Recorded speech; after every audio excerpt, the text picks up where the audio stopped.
So to give everybody here just a couple of more minutes to get logged in, and we'll be able to start the webinar on mental health and wellness. So there are just a couple of housekeeping announcements there.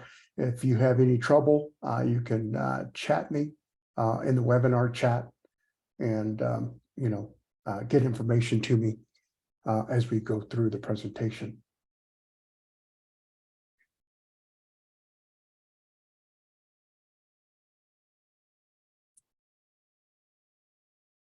Okay, we'll go ahead and get started. Welcome to our webinar today, Mental Health and Wellness. My name is Chris Barrera, and I have almost 20 years of payroll and HR administration experience. That experience includes managing and directing human capital management systems, managing implementation and service, as well as business process outsourcing of end-to-end HR and payroll. I hold a certification from SHRM and HRCI, as well as a certification as a project management professional with PMI.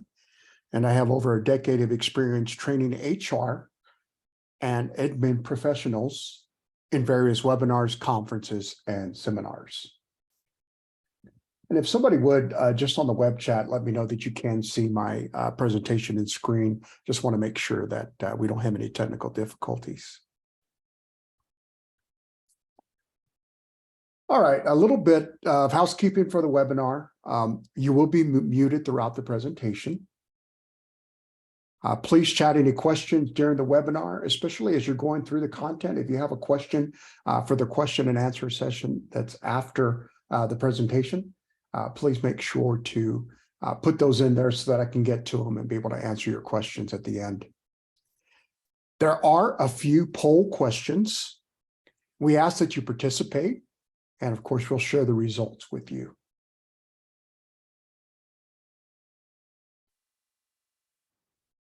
Just a little bit of a disclaimer. This presentation is not legal advice. It's not the final word on today's topic. And it certainly is not a political opinion.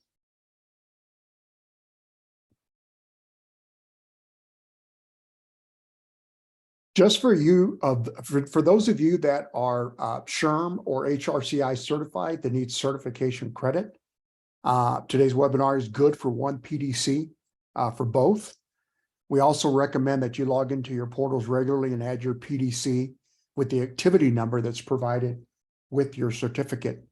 If you have any questions regarding recertification, please visit the SHRM or HRCI website, or you can email me directly at chrisb@hubengage.com.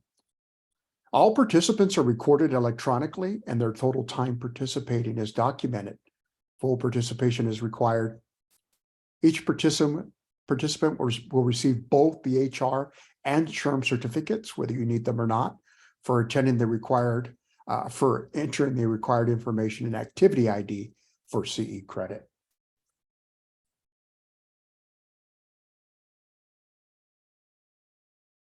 All right, today's seminar, Mental Health and Wellness.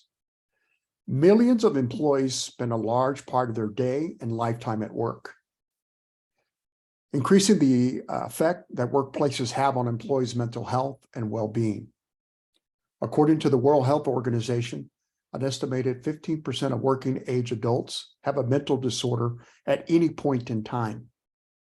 Depression and anxiety are estimated to cost the global economy, US, $1 trillion each year, driven predominantly by lost productivity. People living with severe mental health conditions are largely excluded from work despite participation in economic activities being a big part or being important for recovery. Nearly 1 in 5 Americans may experience some form of mental health condition each year. For many of these individuals, and many without mental health conditions, work is key to their health, contributing to a sense of purpose and well-being. This is why it's so important that employers understand how to foster a mental health-friendly work culture. Employers are not only the ones to benefit from such a work culture, workplace practices inclusive of people with disabilities, whether obvious or not, can deliver numerous bottom line advantages, including greater productivity, reduced insurance costs, and improved employee retention and morale. Sending a clear message about a company's commitment to an inclusive and equitable workplace has many benefits, especially to federal contractors covered by Section 503 of the Rehabilitation Act, seeking to encourage employees and applicants with mental health conditions to self-identify as people with disabilities. Today's objectives will cover a look at mental health. We'll ask the question, are companies and HR departments responsible for the well-being of its employees? What are some concerns, signs, and symptoms of mental health and wellness concerns? What wellness tools are available to organizations and HR departments? And then lastly, we'll end with mental health and wellness best practices in the workplace. So let's take a look at mental health. What is mental health? Mental health includes our emotional, psychological, and social well-being. It affects how we think, feel, and act. It also helps determine how we handle stress, relate to others, and make healthy choices. Mental health is important at every stage of life, from childhood and adolescence through adulthood. Although the terms are often used interchangeably, poor mental health and mental illness are not the same. A person can experience poor mental health and not be diagnosed with a mental illness. Likewise, a person with a mental illness can experience periods of physical, mental, and social well-being. So why is mental health important for overall health? Mental and physical health are equally important components of overall health. For example, depression increases the risk of many types of physical health problems, particularly long-lasting conditions like diabetes, heart disease, and stroke. Similarly, the presence of chronic conditions can increase the risk for mental illness. Can your mental health change over time? Yes, it's important to remember that a person's mental health can change over time, depending on many factors. When the demands placed on a person exceed their resources and coping abilities, their mental health could be impacted. For example, if someone is working long hours, caring for a relative, or experiencing economic hardship, they may experience poor mental health. What causes mental illness? There's no single cause for mental illness. A number of factors can contribute to the risk for mental illness, such as early adverse life experiences, such as trauma or a history of abuse, for example, child abuse, sexual assault, witnessing violence, etc. Experiences related to other ongoing chronic medical conditions, such as cancer or diabetes. Biological factors or chemical imbalances in the brain. The use of alcohol and drugs. And then having a feeling of loneliness or isolation.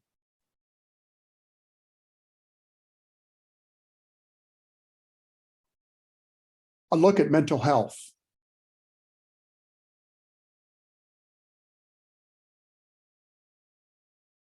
According to the Center for Disease Control and Prevention, CDC, mental illness are among the most common health conditions in the United States.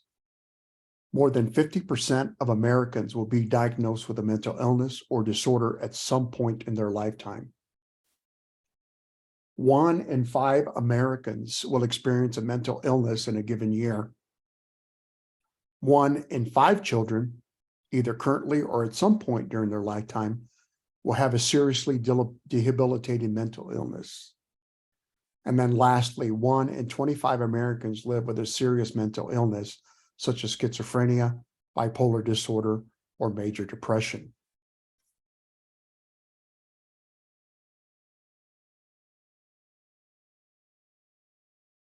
This is not a political statement by any means, just some facts to illustrate my point. Many experts say that we are in a mental health crisis here in the US specifically, but you could also say globally. We have just exited 2.5 years of the COVID-19 pandemic. We're probably headed for a recession. We've seen the highest inflation numbers in decades. And while the labor market has continued to stay strong, unemployment is up. And we've seen recently in the news hundreds and thousands that have been laid off of work.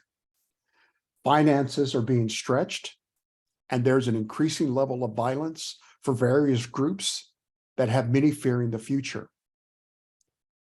According to the CDC, 24.7% of adults with mental illness report an unmet need for treatment. More than half of adults with mental illness do not receive treatment. 11.1% of Americans with mental illness are uninsured. Mental health doesn't only affect adults. 10.6% of youth in the US have severe major depression. Over 60% of the youth with major depression do not receive any mental health treatment. This is pretty alarming, and we'll talk a little bit more about some of the factors. There's certainly a stigma around having mental health illness or mental health issues. Most people don't want to disclose that, to their employer, maybe to family members, even to their own healthcare professionals. So they go untreated and they try to deal with it their own way. But it's no surprise that we have the amount of mental illness issues that we see right now in the United States from all of these factors. So I do want to focus a little bit of time as we go forward around destigmatizing mental illness and having the ability to talk about it. All right, so here's our first poll. Is mental health and wellness an employer issue? So let me launch that really quickly. And hopefully you are able to see that. And again, just if there are any issues with the technology, please let me know in the chat. Okay. All right. That was actually pretty quick, an astounding 100% yes. And so, yes, a very, very good answer. There's a lot of, again, a lot of stigma around mental health and illness. And yeah, it's become a big part of who we are as employers, and definitely how it affects our workforce, particularly in the US, but really globally across the world. So the simple answer is yes. It's complicated, but the simple answer is yes. While each organization and company may take, let me make sure to end that poll there. Sorry about that.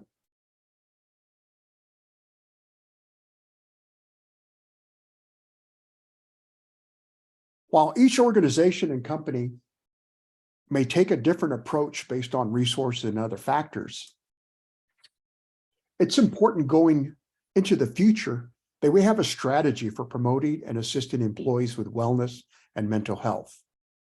Employee well-being and mental health are top of mind as human resource leaders attempt to win the war for talent in an historic labor shortage. But this is new territory, and HR leaders are trying to figure out their role. What's appropriate? What do employees need most? How much of an employee's mental health and wellness is the responsibility of employers? Where do we draw the line? Who must they help? When we talk about human resources, we think about recruitment in general. However, HR professionals are not only tasked to find top talent, recruit and hire, they also have an important role in playing and ensuring the safety and well-being of its employees. As human resource professionals, we must guide our organizations to be transparent, flexible, and resilient in meeting all employees' needs. Our comfort level includes optimizing operations for better workflow and performance, but we must also maintain focus on the implications of behavioral health and the gamut of feelings affecting employees at all levels of the organization.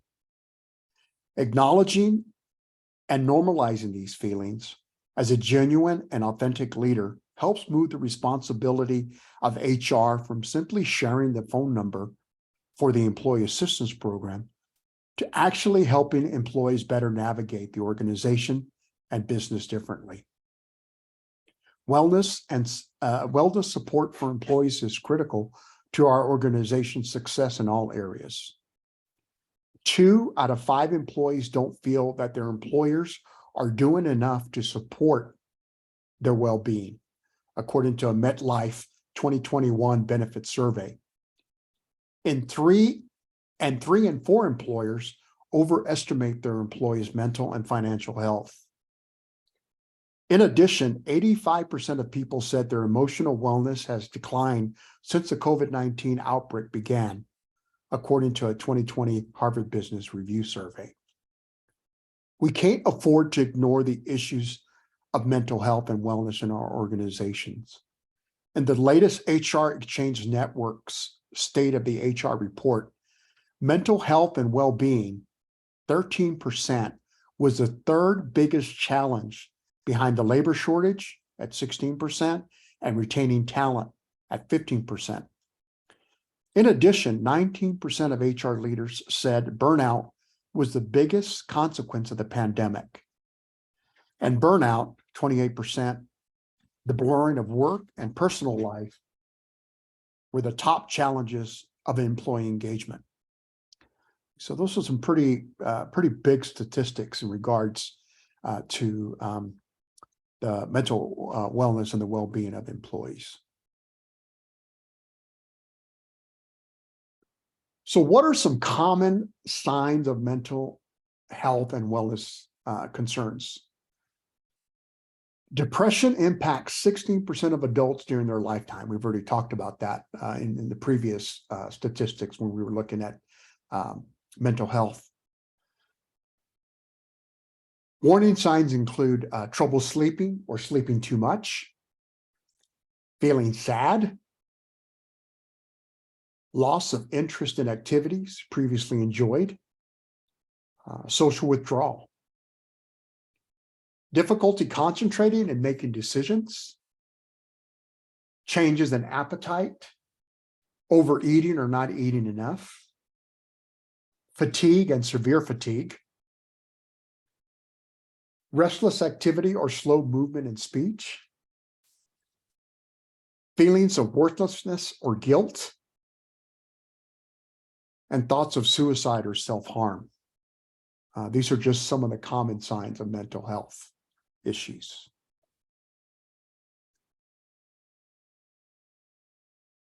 Sometimes we put mental health, depression, and anxiety all in one bucket, but many of our employees in the workforce and many Americans have an anxiety problem.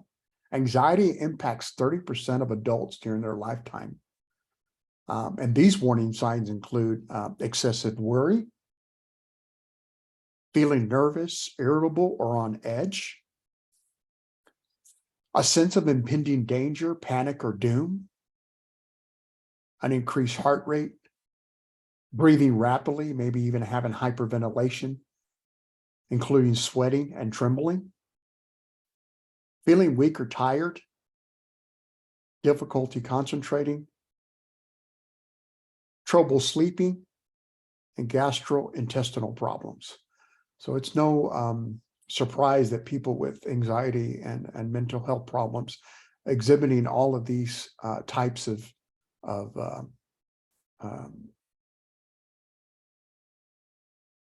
I'm trying to look for the right word, all these types of issues, can certainly be overwhelming for people. What are some common signs of mental health and wellness concerns? What to look for in your employees and coworkers? Would you know if your coworker was struggling with a mental illness? Here are 6 signs and symptoms to watch for. Changes in work habits. Often changes in work habits are chalked up to poor performance. when in reality, the root cause is actually a mental health concern. Lack of motivation, difficulty concentrating, or lower than normal productivity isn't necessarily a performance management issue, so it's important to avoid jumping to conclusions, especially when you see employees that have had great performance before or really good performance, and they all of a sudden start to slump or have issues. This should be something that you consider. Changes in physical appearance, personal grooming, and general appearance slipping. If a coworker who typically arrives for work immaculately groomed starts regularly violating your dress code policy by showing up unkept in a holey sweatshirt, etc., it could be an indication that they're having difficulty coping. Changes in demeanor. Dramatic changes in personality or demeanor can indicate mental health struggles. Exhibiting excessive nervousness, restlessness, or irritability, seeming passive, worried, tense, or acting in unusual ways are all changes to look for. Here's a really common one that we see a lot and sometimes goes unnoticed or sense to be a performance issue. Increased absenteeism or tardiness. When an employee who's usually on time starts showing up late, missing meetings, or calling in sick more often, it could be a sign of a mental health disorder. Physical complaints, aches and pains, excessive fatigue, or just seemingly general draggy can be signs associated with depression and anxiety, as we just talked about. Outbursts and mood swings. A lack of control of emotions, outbursts, and mood swings can be associated with mental illness. Does an employee seem unable to deal with the little things?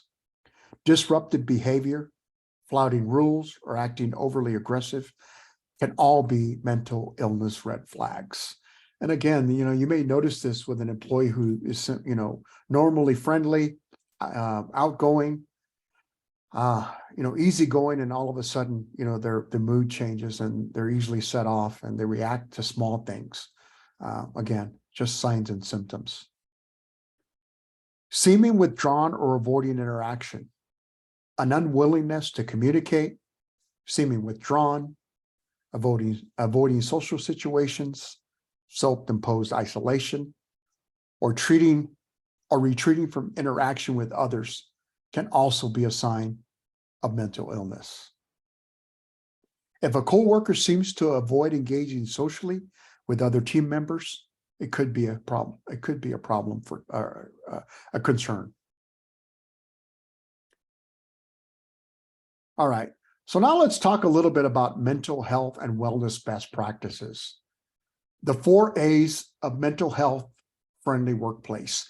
Now, at the end of this presentation, I've taken the time to include all of the links and resources that I used for this research and for this presentation. There's going to be a ton of tools. I've dedicated a whole page for toolkits and websites of many organizations, nonprofit organizations that offer assistance to employers and to employees that you can use in your own strategies and in your own education for your employees, managers, supervisors, etc.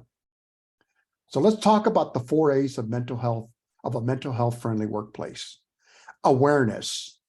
Awareness involves strategies for educating employers and workers about mental health and taking action to foster a supportive workplace culture. Accommodations. Accommodations means providing employees with mental health conditions the support they need to perform their job. Common examples include flexible work arrangements and or schedules, which may be considered reasonable accommodations under the American with Disabilities Act, ADA, or other disability non-discrimination laws.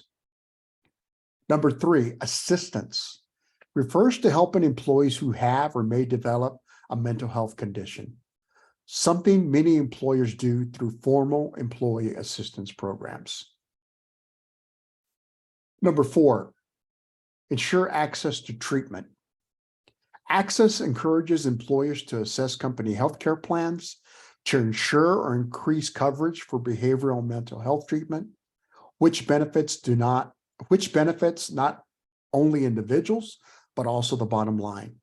According to the American Psychiatric Association, more than 80% of employees treated for mental health conditions report improved level of efficiency and satisfaction at work. And so, all of these seem pretty commonplace, but, there is work to be done for many organizations around awareness, making sure that they understand the laws and what might be considered an accommodation under ADA. The Department of Labor has some great resources that I'm going to talk about and that have been included at the end of this presentation for you to use. Looking at your healthcare plans, especially during open enrollment time when it's time to look at benefits, making sure that you have EPA as a resource for employees, being able to direct them, making sure that mental health coverage includes things that are not necessarily all out of pocket expenses to be able to treat mental illness and issues of that sort. All right, so let's talk a little bit more about best practices. There are 5 simple ways to end the stigma and start a conversation. Now, I've included a link to the Bell Let's Talk toolkit that has some great tools for you to incorporate. But your words do matter. The words that you use can make all the difference. Words can help, but they can also hurt. I just have you consider this. Would you choose schizo or crazy, or describing somebody as a person with schizophrenia or a person with mental illness? When it comes to mental illness, education is key. Having the right tools, knowing the right words to use, and understanding how to correctly speak with someone experiencing a mental illness can make all the difference. You're going to want to make sure that your managers and supervisors have training, because they're the ones that are most likely going to be the frontline people that are having conversations with people that should be able to identify those cues that we talked about early, some of the common symptoms, some of the common causes. Kindness is key. Simple kindness can make a world of difference, whether it be a smile, being a good listener, or an invitation for a chat over coffee. These simple acts of kindness can help open up the conversation and let someone know that you're there for them. Expressions like "you'll get over it" and "just relax" can hurt more than they can help. Instead, offer your support and say, "I'm sorry you aren't feeling well," or better yet, ask what you can do to help. Your presence is all it takes. Mental illness is a very common form of human pain and suffering. Being a good listener and asking how you can help, or simply just being there for people you care about, can be the first step to recovery. Here are a few examples of what to ask. "I'm sorry you aren't feeling well. I've noticed you've been down lately. Is everything okay? How can I help?" It's very important to break the silence. 2 out of 3 people suffer in silence. Fearing judgment and rejection, being open to a conversation is the first steps towards eliminating that stigma. Know the facts, be kind, be a good friend, be a good listener. Be part of the conversation to eliminate the stigma once and for all.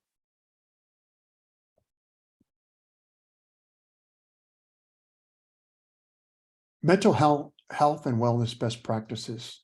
The supervisor's role in mental health.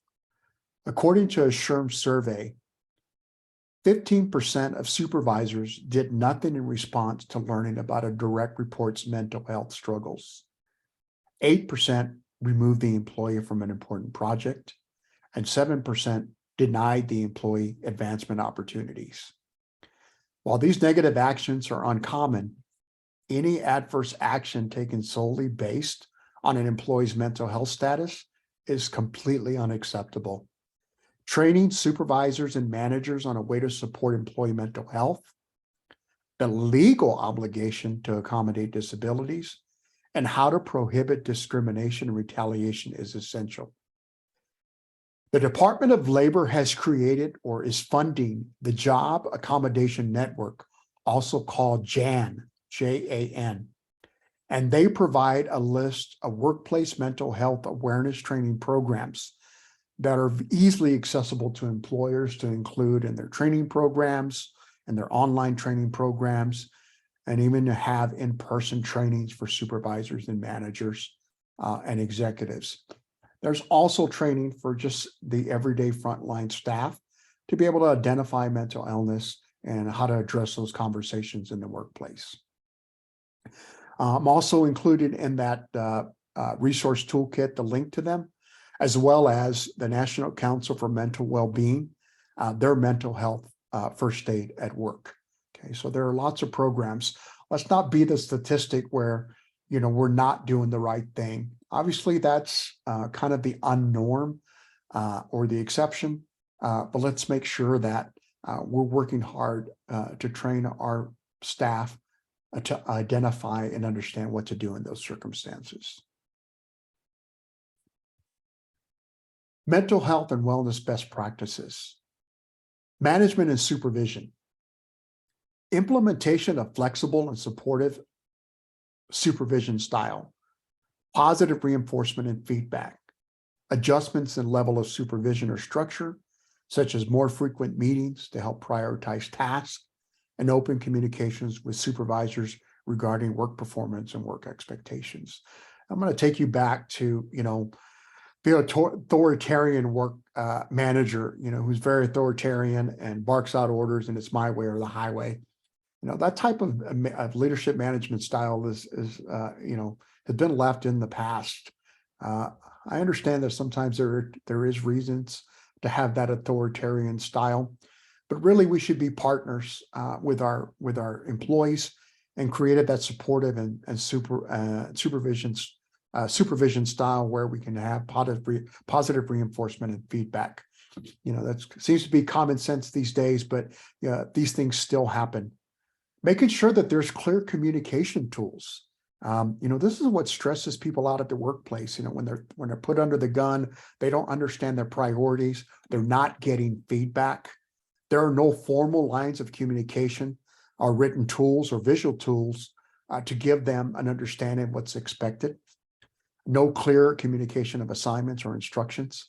So by making those more clear and providing the tools for that will help deal with some of these anxieties that happen from this type of leadership style. Regularly scheduled meetings, weekly or monthly, with employees to discuss workplace issues, productivity, including annual discussions as part of their performance appraisals to assess abilities and discuss promotional opportunities. Again, this seems common sense, but I don't know how many times I hear from managers that I deal with stuff real time. I take care of things right away. I don't need to meet with my employees. You know, again, I deal with things as they come up and meetings are not necessary. But meetings sometimes provide that quiet time or that one-on-one time to talk about concerns or issues that they may be facing that are not comfortable in real time or in front of other employees. So having regularly scheduled meetings is a key part to helping with mental health and wellness best practices. Development of strategies to deal with problems before they arise. And again, that just goes back to training and having the tools that supervisors and managers need to be able to identify an issue and be able to deal with it before it becomes a bigger issue. Written work agreements that include any agreed upon accommodations, long-term and short-term goals, expectation of responsibilities, and consequences for not meeting performance standards. And again, this is just key in our own HR work and the jobs we do today, especially we have folks that are struggling with mental health at work, mental health issues or problems, having that clear documentation, getting those accommodations documented, having everything on paper in the event that maybe you have to let someone go because they're not meeting their performance standards, and you've made those reasonable accommodations. You've tried to help the employee through this ordeal or event, making sure that you have the proper documentation. Education of all employees about the right to accommodations. So making sure that people know what is available to them. Again, it's around that awareness and what's available to them. And then lastly, I've said this several times throughout the presentation, making sure that you've included relevant training programs for all employees, right? Not just managers and supervisors and executives, but including coworkers to understand and identify mental health issues in the workplace.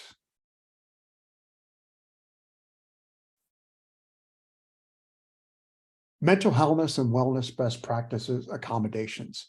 So again, I mentioned JAN, that's provided by the is funded by the Department of Labor. JAN is a nonprofit organization that's specifically designed for employers to call. It's a helpline where you can discuss a specific scenario or area with them, and they'll provide you guidance. They'll point you to the law and kind of help you deal with some of these issues. So, and I think this is pretty cool because a lot of these services cost money and something that you have to pay for. This is something that the Department of Labor is providing free of charge for employers. So let's talk about providing accommodations. We did talk about a few in the previous slides, but Jan recommends the following. Mental illness can often rise to the level of a disability under the Americans with Disability Act, and thereby require employers to make accommodations for workers with such conditions.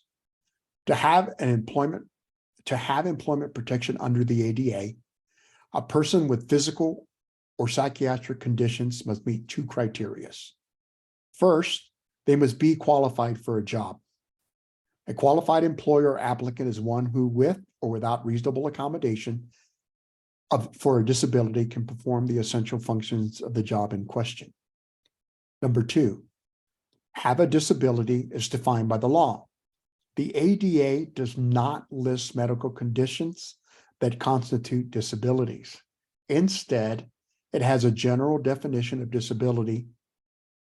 And according to the ADA, a person has a disability if he or she meets one of the following criteria: has a physical or mental impairment that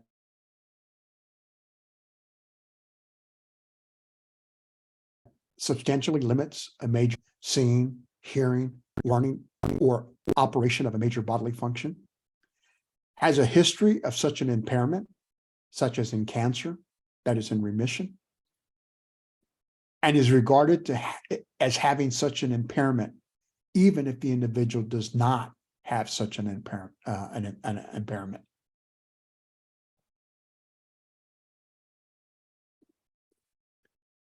According to the Department of Labor, here are some examples of accommodations that have helped employees with mental health conditions to more effectively perform their jobs.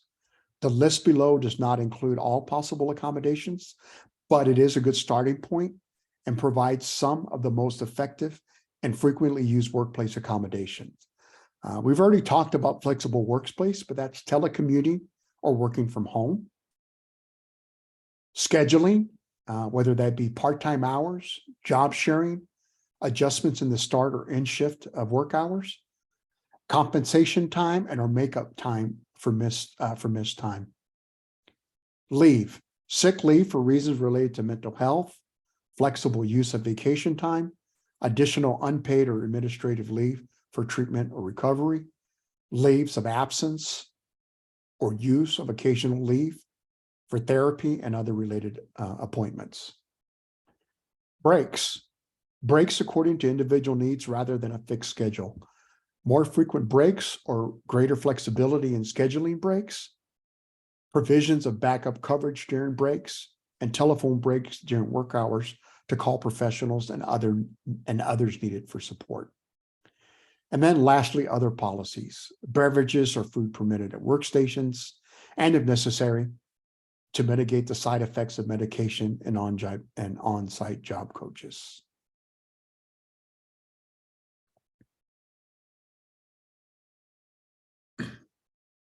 Workplace accommodations, modifications, reduce or removal of distractions in the work area.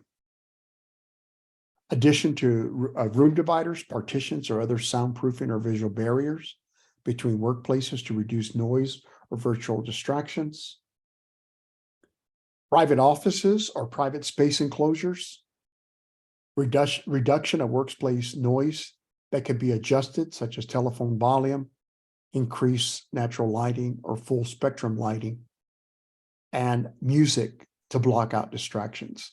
I have many employees today that I talk to that have actually just imposed these type of modifications for themselves in their own workstations. For instance, listening to white noise or listening to very easy music. I have a hard time concentrating while listening to music, but there are some specific types of music that enhance that. So again, everybody's a little bit different. But these are things that you can help employees with by allowing these type of modifications in the workplace.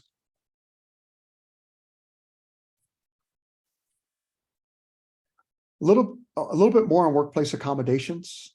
Tape recorders for recording and reviewing meetings and training sessions. This can be helpful for for one of the common signs that we talked about when people don't remember or have trouble remembering what happened. Recording meetings and allowing them to go back and review them can help eliminate some of that stress. White noise or environmental sound machines. Handheld electric organizers like software calendars and organizer programs. Remote job coaching, maybe providing a laptop computer so they can work from home. Personal digital assistants and office computer access via remote locations. And lastly, software that minimizes computerized distractions, such as pop-up screens. I know many employees that I work with now also limit Slack and Google Chat and actually put quiet time in their calendar or pop it up. Those can be very distracting and create stress. Job duties. Things that you can do to do workplace accommodations, modification or removal of non-essential job duties, or restructuring of the job to include only the essential job functions. So this may be, removing extra projects, helping them, deal with their workplace stress. Division of large assignments into smaller tasks and goals, and additional assistance or time for orientation activities, training, and learning job tasks and their responsibilities. And then you can provide them additional training or modified training materials.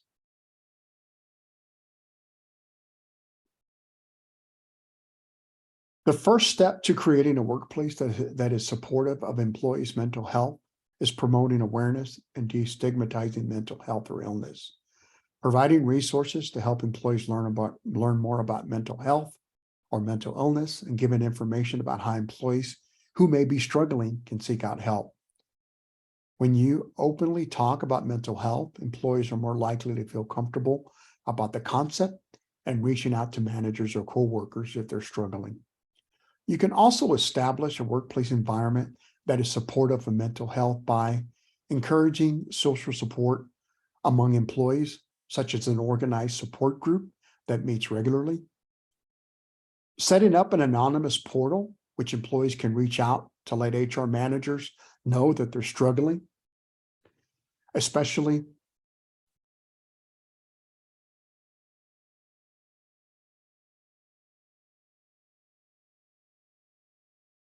when struggling with high stress and needed help. Providing training on problem solving, effective communication, and conflict resolution. Promoting your employee assistance program, even if you offer one. And then we talked about offering flexible scheduling, work-life balance, or lack thereof, can have an effect on employees' mental health. To help employees better balance their work and personal lives, Employers across the country are embracing workplace flexibility. And while this looks different at every company, workplace flexibility can include flex time, telecommuting, unlimited time off policies, flexible schedules, which provide employees with job satisfaction, better health, increased work-life balance, and less stress. Employee assistance programs and health coverage for mental health. Review the benefits you offer to ensure they are supportive of mental well-being. Evaluate your current health plan designs, and do you cover mental health services? Reviewing the offering that your organization provides is essential to creating a culture that supports employee mental health. In a similar fashion, look to see what voluntary benefits you can offer to support mental well-being, even if they're not paid by the company. Consider offering simple perks like financial planning assistance, employee discount programs for gym membership, stress-reducing massages or acupuncture, and EUP support to your employees. Coaching and open conversation. One of the most significant problems hindering mental health support at work is the stigma that surrounds mental health. Despite the recent moves in societies towards destigmatizing mental health, issues still persist. To ensure that no stigma surrounding mental health exists at your organization, it's important that you properly train management in recognizing the signs of mental illness, excessive workplace stress, workplace bullying, and fatigue. Moreover, managers should be trained to help to handle potentially difficult conversations with employees surrounding mental health. Ultimately, they should be prepared to speak openly about mental health rather than avoid the topic. All right, one last poll here before we finish up. Is there, let's see here, let me launch that. Is there a suicidal crisis and mental health crisis hotline? If so, what is the number?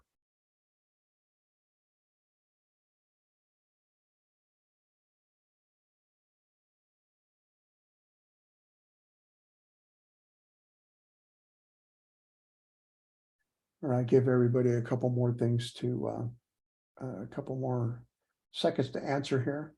Well, it's really kind of all over the board. And there is a number, and it's actually been around for quite a while, well before, I think, 2017 or 2018. And there really is a lot of controversy about using this number. I did want to make you aware that it was available.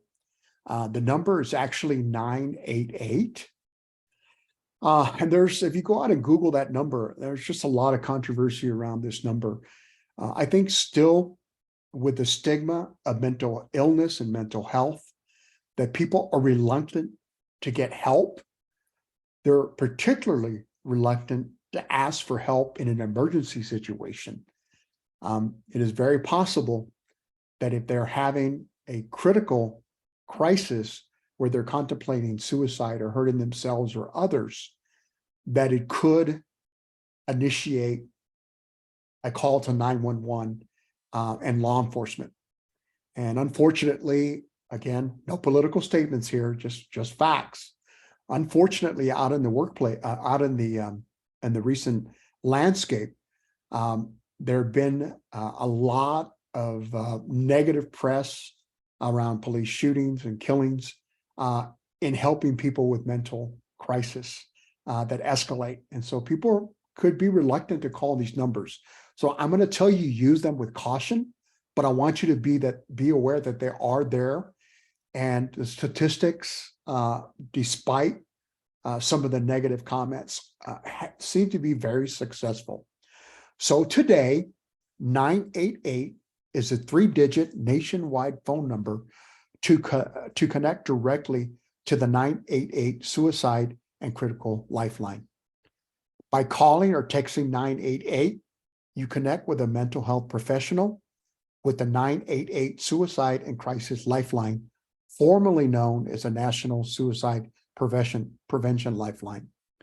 Veterans can press 1 after dialing 988 to be connected directly to the Veteran Crisis Lifeline, which serves our nation's veterans, service members, National Guard, and reserve members who support them. Texting is also available.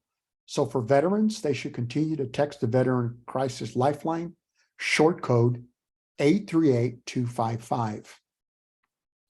Too many people experience suicidal crisis or mental health illness related distress without the support and care they need. There are urgent mental health realities driving the need for crisis service transformation across our country. In 2020 alone in the US, we had one death by suicide every 11 minutes. And for people aged 10 to 34 years, suicide is the leading cause of death. There is hope. The 988 Suicide and Crisis Lifeline is a national network of more than 200 crisis centers that helps thousands of people overcome crisis situations every day. These centers are supported by state and local resources, as well as the Department of Health and Human Services, Substance Abuse and Mental Health Services Administration. The 988 Lifeline provides 24/7 confidential support to people in suicidal crisis or mental health related distress. By calling or texting 988, you'll connect to mental health professionals with the Lifeline network.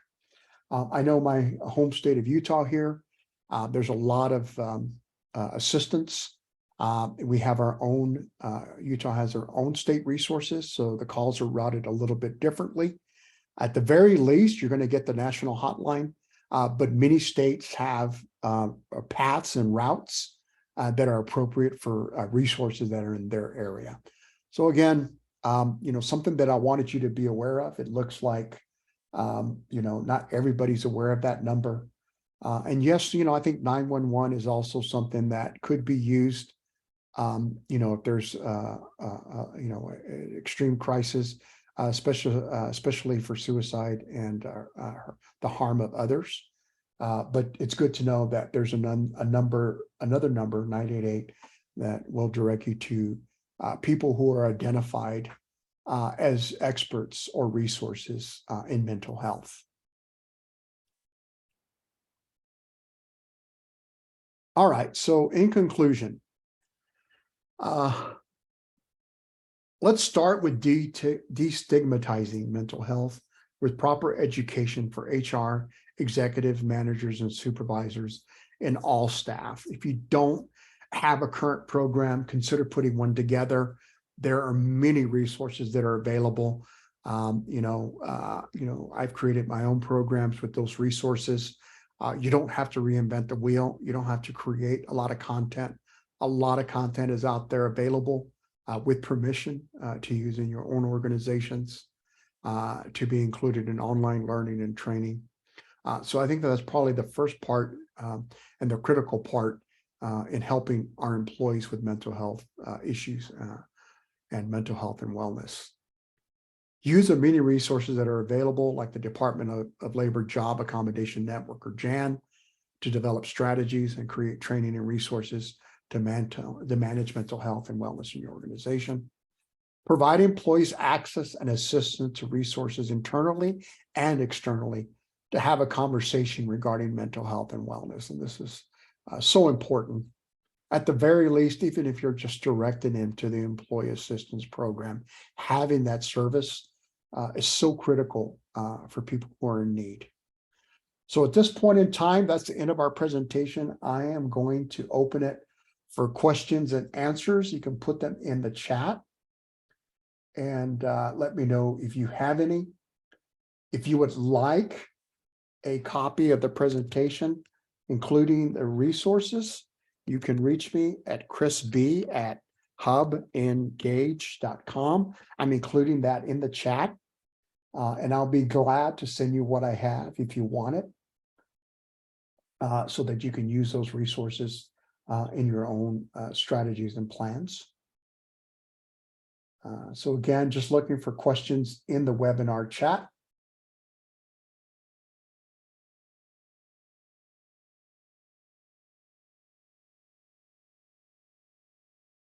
All right. It doesn't look like we have any questions. I really hope that you enjoyed today's sessions.